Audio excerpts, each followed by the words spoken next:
The Eagles just wrapped up their third and final preseason game against the Indianapolis Colts, who they also had very heated and intense joint practice against, with, whatever you want to say.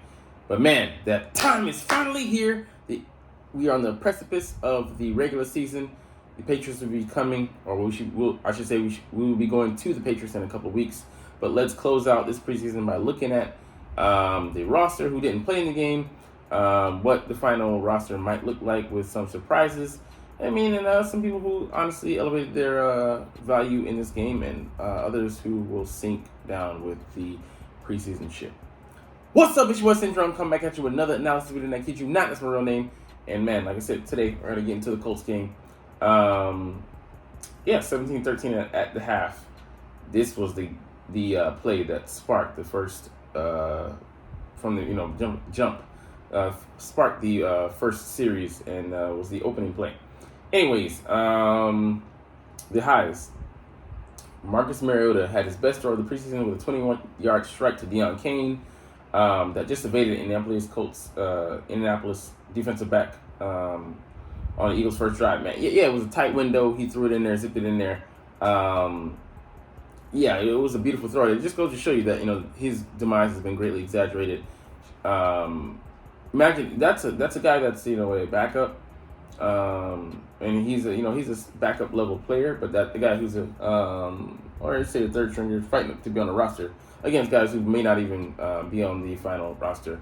But imagine him. That's similar to what he would be able to do with A.J. Brown and Devonta Smith as his receiver. So, like I said, put him in the first string offense, he would do, I think, well.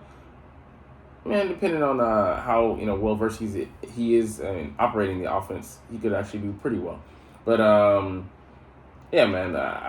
confident with him being number two. Hopefully he doesn't see the field, because that would mean Jalen Hurts is out for some reason. But I don't think it'll be as bad as people think. Trey Sermon, definitely had a Jerome Bettis-like stat line. Even to close the day, I think it was like 12 carries for 30 yards and a touchdown. But 4 carries, 6 yards and a touchdown. Whatever gets the job done. Someone else will come in and shine. But I think he could produce in this offense. Be a 1,000-yard back, yeah, sure. Like someone said, but we're too deep, man. Nicholas Morrow had a nice stop on a draw. Yeah, I think we do stick with 4 linebackers, but we might cut him and keep just 3. But I just don't like that lack of depth, even with us having only two linebackers. I just think we still need a guy. And would he go on the practice squad, though? That would be my question. If we don't, and we put him there, if he doesn't stick on the main roster, the active roster, the 53, and we put him there, I don't have a problem with that. But I just don't like us having unknowns behind him, like a guy we'll get to later who's not mentioned. He played pretty well to me, but I don't think he's gonna make the roster either. All right, Tanner McKee, he looked good, and there's some plays that we wish maybe he'd had back, but he definitely looked better than the stats and the numbers. So I feel confident in him as number 3. I don't know where we keep him. That's the debate. Active roster or practice squad. I don't think he would make it to the practice squad, to be honest. Someone might come and scoop him up as their number 3. But he definitely showed enough to be on the active roster. So on the 53, I keep saying the active, but I'll just say active if I say that, you know what it means. But anyways, like 6 for 6 on the final drive, and on the final drive of the half, and the guy just had to cough it up, and he just couldn't have ball security. He showed a little bit in this game, but and then he had a big negative like that, so balance things out. I think he makes the practice squad, and we're not going to carry a 6th receiver this year. But Deion Kane could be, he could make a case for him being, on the practice squad as well. But I don't think we keep 3 receivers. We might keep 2. I like Johnny King. I like Cleveland, who's on waivers. So I think we might actually keep Johnny and then Deion and then Ngata. So we could keep 3, but I don't think we keep 4. So who has to go out of those guys who separate themselves? No one really. Cleveland you could say, but he's hurt now. So that nullifies that. Jake Elliott just looking spotless throughout this preseason, just showing that it's a good warm up for him, and he's picking up right where he left off last year. Sidney Brown stuffed a goal line play, but I wish he had a little bit better technique and not rolling the guy over on him, because that could have been a touchdown. Him rolling the guy into the end zone, but his shin fortunately touched the ground. But they're saying he like him as the safety opposite. I just see us going with the steady hand and Edmund. It'll be interesting to see who Sean Desai announces as a starter, but I don't know. But yeah, Anthony Richardson taunting us on a play that he wasn't even a part of, besides a meaningless handoff. Come on, man. Yeah, this play right here shook up everything. A 73-yard opening with quick kick return from Devin Allen. We've been freaking begging for us to try this guy on special teams. We did it. And hey, I know it was against guys that won't make the roster, but man, he looked damn good. And that 4.35 speed or whatever it is he ran, I think maybe it was in college. He might even be faster now. Man, it looked legit.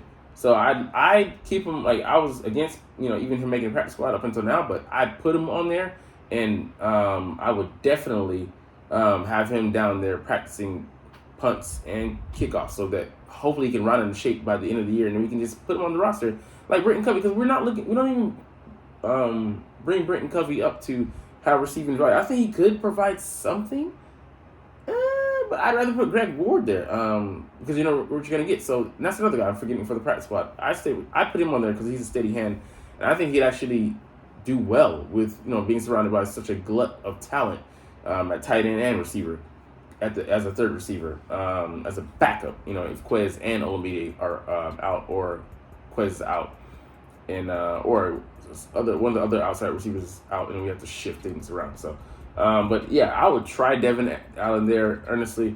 Yeah, he muffed it, but it's almost like it gave me visions of the Deshaun Jackson play where he dropped the ball. I think on that the Miracle in the Meadowland Part 2.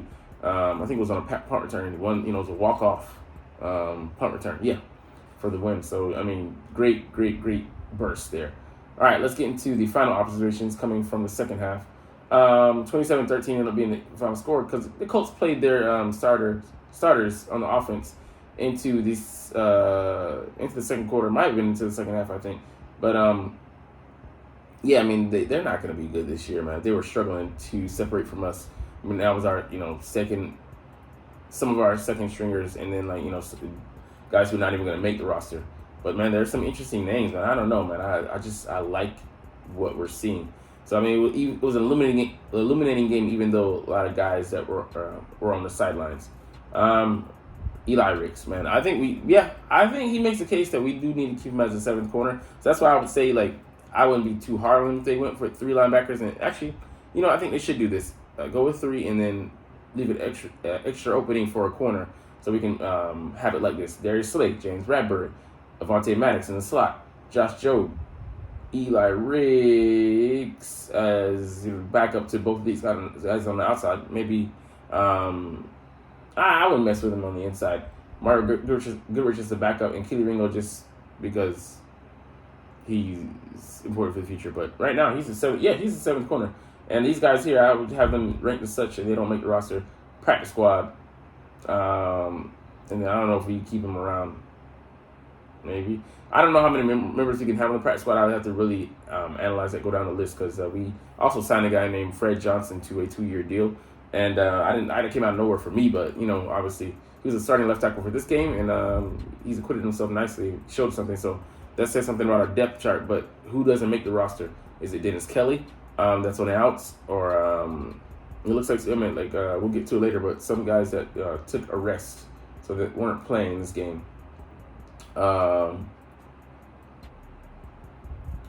Yeah, so Sua Opeta, Kentavious Street wasn't playing, and also obviously Williams says it looks like we're gonna keep Moro Njomo having an injury.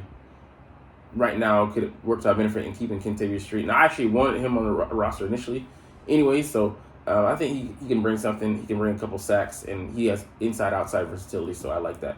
But yeah, I don't think Ricks would make it through waivers. And he played starting receiver, what's his name, Michael Pittman Jr., very well. So he's going out there and compete. And I think he's a kid who elevates to his talent. And obviously, there's some guys that are out of his league as of right now, him being a rookie. But I think he made the case for him being the seventh corner tonight, and we have to keep him. Devin Allen also had a special teams tackle, so could elevate special teams play. He's maybe making a case for him to supplant Brenton Covey. You never know. And I've been looking for us to have a game breaker on special teams, and man, us having a guy like him, even with the nerfed kick return on punt returns, if he could have ball security, man, he'd be gold, man. He'd be gold. If he can also keep up the shakeability. So Tyreek Maddox Williams had no idea who this guy was on the Chargers practice squad last year. Had, I think, it said like 10 plus tackles, or I think maybe it would have been 13 or so. He was everywhere. Had a pick. It wasn't a pick six, but man, this guy was active. Put him on the practice squad, man. That's what I love, these kind of games that guys are playing literally for their careers. And, you want to see that spirit. You want to see that drive. You want to see the determination. And, it's win or go home for these guys. You win a job, even on the practice squad, because it pays like, I think, 5 figures a year, $60,000 or so for a couple months of work. That's balling, so budget your money, and you should be good for the year. And you use the facility and all that stuff. Use all the free amenities you can. Again, in and around Allen, you got to work on the offensive snaps, but I don't think we would give him any. I think we'd have him practicing on the side, but we wouldn't make that his meat and potatoes, so to speak. Yeah, Trey Sermon, 16 for 30 yards. It is what it is, man. Real football will be back soon. College football this weekend, so check in with your guys. I'll be playing probably garbage competition, but it's exciting, especially for my guys, Florida State. But we haven't been a contender in years. But I still I still peek here and there on warchat.com. But anyways, man, we're gonna get up out of here. Yeah, man, this is one of our last meaningless football updates. Everything from here is going to be building up to the regular season. I think September 11th game that we have against the Patriots. So, man, I'm excited. Going to be moving and doing other stuff too. So, it's going to be good. But anyways, I'm going to get out of here. A shorter video for me. But you're not even watching. No, it's all good because I love making these videos. Love talking about the Eagles. But I'm going to get out of here. But as always, it's fly, Eagles, fly, and let's motherfucking go. Extra bit, man. But Ben Van Sumeren, he looked very, very good. Granted, like I said, this was a game against scrubs, and, he's set to most likely make the practice squad. I don't think anyone's going to risk having him out there with him not knowing what he's doing. But once he does get a handle on that, man, watch out. He runs a 4.4 at linebacker, and he's not a light guy. He's like 240, 6 foot, 1, 2, or 3. One of those. Forgive me for not knowing. But man, he shot the gap on Anthony Richards blitzing coming in. Came in like a rod of lightning. He didn't get him. That was disappointing. But the pressure he got on him, that was legit. That was real. And only a handful of quarterbacks in the league, maybe Kyler Murray, maybe Jalen Hurts. Not RG3. Damn, he's done.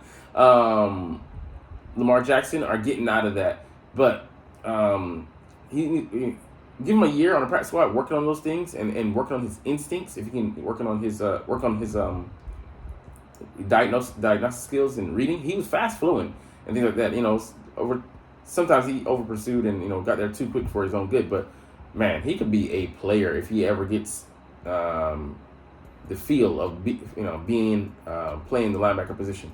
So watch out, man. I love the kid. Love that his athletics jump off the screen, but if you can find the wherewithal to use them properly and to be not just quick to the position to the head of the line, but know what he's doing, we would have ourselves a player on our hand, and he'd be cheap. Being that he made the team as he's competing on the team to make the team as an undrafted free agent. Anyways, you don't care. Like, comment, share, subscribe Thanks for watching. Check me out at Centron Anime, Centron Life, or Centron Laughs. or other social media.